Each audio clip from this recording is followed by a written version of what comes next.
Taste the Daily. நினைத்தாலே முக்தி தரும் திருவண்ணாமலை கார்த்திகை தீப திருவிழாவின் முக்கிய நிகழ்வான மகாதீபம் இன்று மாலை 6 மணி அளவில் 2668 அடி உயரம் கொண்ட மலை உச்சியில் ஏற்றப்பட இருக்கிறது. இந்த நிலையில் கிரிவலப்பாதை முழுவதும் தற்போது பக்தர்கள் கூட்டமாக காணப்படுகிறது. இதுகுறித்த தகவலை செய்தியாளர் சத்யசீலன் வழங்க கேட்கலாம். வணக்கம் சத்யசீலன், விவரங்களை பதிவு செய்யலாம். வணக்கம் உமேஷ். நினைத்தாலே முக்தி தரும் திருத்தலமாகவும் பஞ்சபூத ஸ்தலங்களில் அக்னிஸ்தலமாகவும் விளங்கும் திருவண்ணாமலை அண்ணாமலையார் கோவில் கார்த்திகை தீப திருவிழா கடந்த 4ஆம் தேதி தங்க கொடிமரத்தில் கொடியேற்றத்துடன் தொடங்கி நடைபெற்று வருகிறது. 10 நாட்கள் நடைபெற்று வந்த இந்த விழாவில் காலை உற்சவத்தில் விநாயகர் மற்றும் சந்திரசேகரர் மாட வீதிகளில் உலாம் வந்து பக்தர்களுக்கு அருள் பாலித்தனர். அதே போல இரவு நேரத்தில் பஞ்சமூர்த்திகளான விநாயகர், முருகர், உண்ணாமலை அம்மன் உடனாகிய அண்ணாமலையார், பராசக்தி அம்மன், சண்டிகேஸ்வரர் ஆகியோர் அலங்கரிக்கப்பட்ட வாகனங்களில் எழுந்தருளி மாட வீதிகளில் வலம் வந்து பக்தர்களுக்கு அருள்பாலித்தனர்.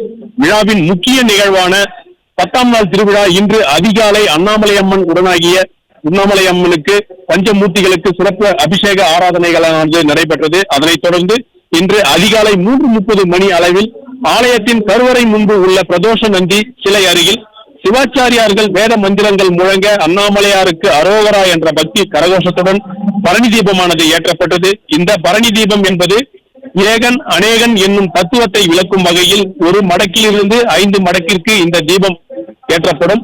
அதாவது ஒரு அகல் விளக்கிலிருந்து இந்த 5 அகல் விளக்கிற்கு தீபமானது ஏற்றப்பட்டு பிறகு மீண்டும் அந்த 5 தீபங்களும் ஒன்றாக்கப்பட்டு ஒரே தீபமாக மாற்றப்படும்.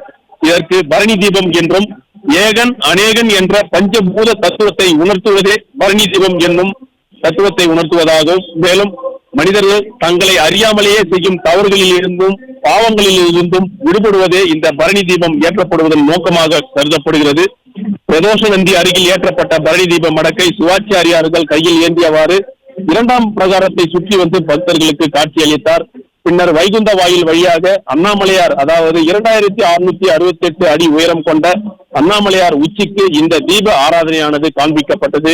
அதனைத் தொடர்ந்து 3ஆம் பிரகாரத்தில் உள்ள உண்ணாமலை அம்மன் சன்னதியில் உள்ள உண்ணாமலை அம்மனுக்கும் ஆராதனையானது காட்டப்பட்டது. அதனைத் தொடர்ந்து தங்க கொடிமரம் அருகே உள்ள சம்பந்த விநாயகர், முருகர் ஆகியோருக்கு இந்த தீப ஆராதனையானது காண்பிக்கப்பட்டு மீண்டும் திருக்கோயிலின் கருவறையில் இந்த பரணி தீபமானது காண்பிக்கப்பட்டது. பரணி தீபத்தை தொடர்ந்து இன்று மாலை 5 மணி அளவில் தீபத்திற்கான அனைத்து ஏற்பாடுகளும் தொடங்கி நடைபெற்று வருகிறது. மேலும் பஞ்சமூர்த்திகளான விநாயகர், முருகர், உண்ணாமலை அம்மன் உடனாகிய அண்ணாமலையார், பராசக்தி அம்மன், சண்டிகேஸ்வரர் ஆகியோர் பக்தர்களுக்கு காட்சியளிப்பர். அதைத் தொடர்ந்து மிக சரியாக கூற வேண்டும் என்றால் 5:58 மணி அளவில் ஆண்டுக்கு ஒரு முறை மட்டுமே காட்சி தரும் அர்த்தநாரீஸ்வரர் ஆனந்த தாண்டவத்தில் பக்தர்களுக்கு காட்சி அளிப்பார். அதனைத் தொடர்ந்து மாலை சரியாக 6 மணி அளவில் அண்ணாமலையார் கோவில் தங்க கொடிமரம் அருகே உள்ள அகண்ட தீபத்தில் அண்ணாமலையார் கோவிலுக்கு அந்த தீபம் அகண்ட தீபமானது ஏற்றப்படும். அதனைத் தொடர்ந்து 2668 அடி உயரம் கொண்ட மலை உச்சியில் மகாதீபமானது ஏற்றப்பட உள்ளது. 2668 அடி உயரம் கொண்ட மலை உச்சியில் சிவன் தீபஜோதியாய் பக்தர்களுக்கு காட்சி அளிப்பார். தீபத்தின் வரலாறாக கூறப்படுவது என்னவென்றால், திருமால் மற்றும் பிரம்மன் ஆகியோர் இருவருக்கும் தங்களுக்குள் யார் பெரியவர் என்ற போட்டி வந்தபோது நான் என்ற அகந்தையை அடக்கினால் அன்றி சிவன் பரம்பொருளை காண முடியாது என்ற உண்மையை உலகிற்கு விளக்கும் வகையில் திருமால் மற்றும் பிரம்மனுக்கு உணர்த்தும் வகையில் இந்த அடியையும் ஒடியையும் யார் கண்டு வருகிறார்களோ அவர்களே இந்த பிரபஞ்சத்தில் பெரியவர் என சிவபெருமான் கூறியதாகவும், திருமால் வராக அவதாரம் எடுத்து சிவபெருமானின் அடியை காண புறப்பட்டதாகவும், பிரம்மன் அன்னப்பட்சி உருவம் எடுத்து முடியை உயர பறந்து உயர சென்றதாகவும் வரலாறு.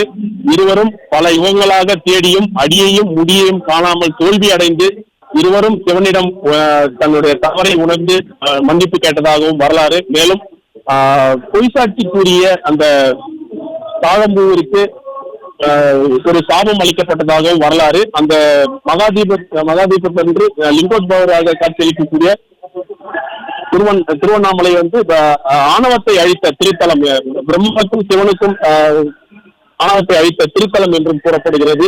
இந்த தீப ஜோதியை காண தமிழகத்தில் மட்டுமல்லாது அண்டை மாநிலங்களான ஆந்திரா, கர்நாடகா, தெலுங்கானா உள்ளிட்ட பல்வேறு பகுதிகளில் இருந்தும் வெளிநாடுகளில் இருந்தும் 45 லட்சத்திற்கும் மேற்பட்ட பக்தர்கள் கலந்து கொண்டு தீப தரிசனத்தை காண உள்ளனர்.